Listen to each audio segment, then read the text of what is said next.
Hi everyone, welcome to my presentation on deagrarianisation and non-farm livelihood trajectories in semi-arid rural India.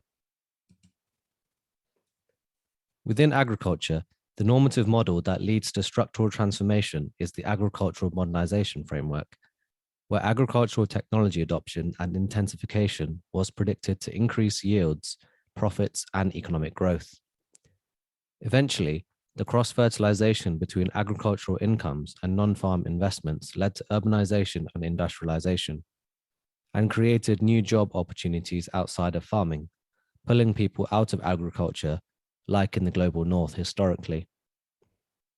This normative and stylized trajectory of agrarian change has, however, been subject to critical analysis by agrarian political economy scholars, who debate the extent to which agricultural modernization works in practice and the implications for smallholder farmers in the global south.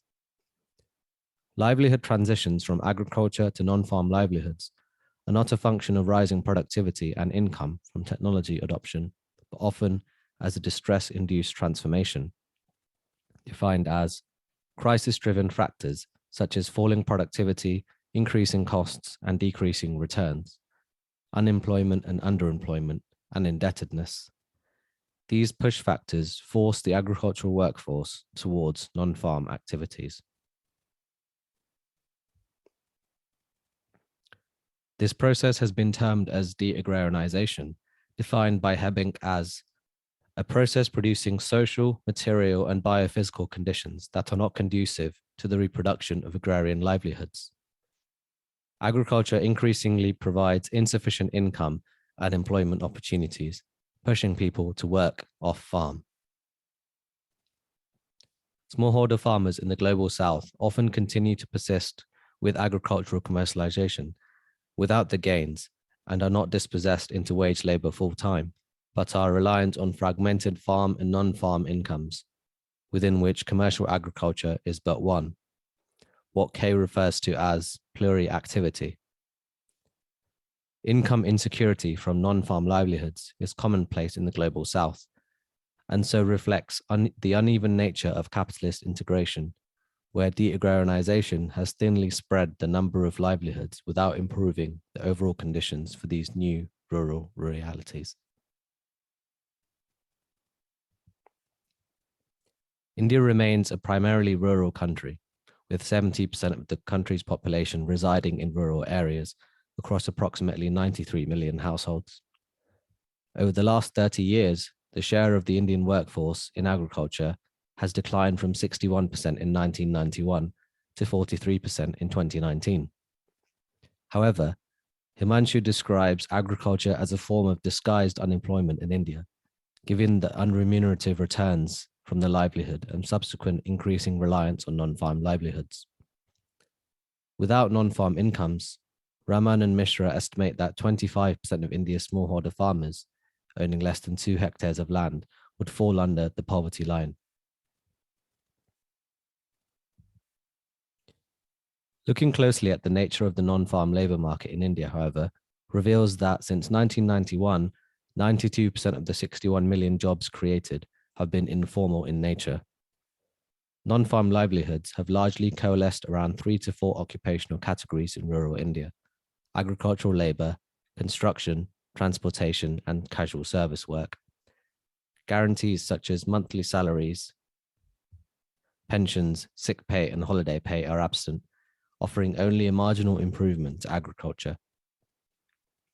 The labor market trajectory since the financial crisis in 2008 has only worsened these precarious employment conditions in the non-farm sector, creating what calls jobless growth. The period from 2010 to present has seen an absolute decline in workforce size, slowdown in job creation in all non-farm sectors, rising youth unemployment despite educational attainment, and the withdrawal of rural women from the labor market altogether. This indicates that as India is undergoing a truncated and messy structural transformation from an agrarian economy, the rural workforce seeking to exit the sector are unable to be absorbed into the non-farm sector, both in rural and urban India. The absence of decent work, even when available, is starkly shown by the fact that even accounting for the pre-COVID period, The absolute numbers of people in rural poverty in India, by some estimates, increased from 217 million in 2012 to 270 million in 2019.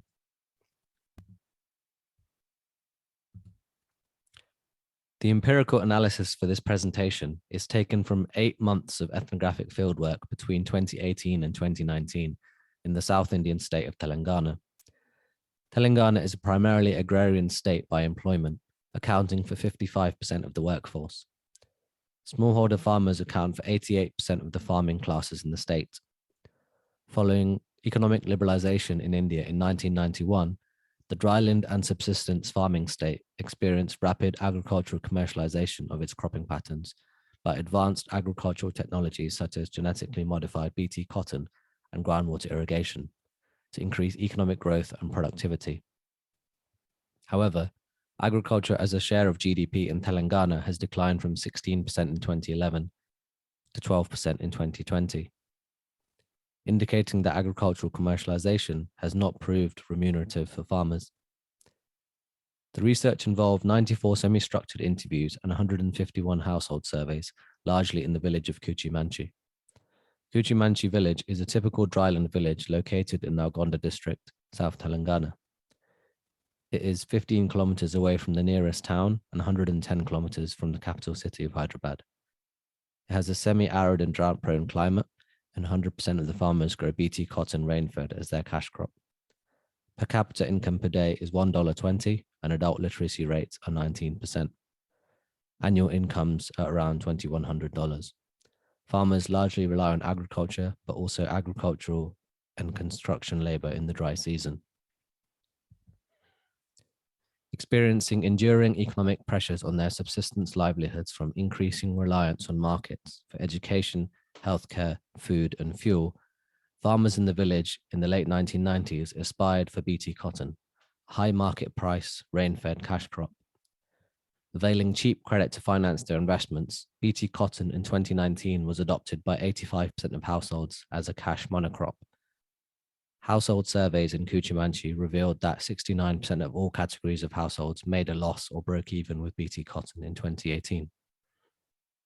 As farmers experienced frequent cotton harvest failures from leaving Bt cotton rain-fed, driving up household indebtedness from lost input investments to input dealers. To increase agricultural productivity, in under 2 decades since their introduction in 2000, farmers also drilled 215 wells and 66% of households adopted groundwater irrigation. Yet, 89% of all wells drilled in the village by 2019 failed to yield water due to declining monsoons and competitive drilling for finite groundwater resources, pushing farmers into debt traps as with Bt cotton, and an increasing reliance on non-farm livelihoods to account for household expenditures and debt repayments. The pressures from farm losses, well failures, rising household costs were compounded by interest repayments rates of 24 to 36% per year, forcing them to earn a living outside the farm to survive.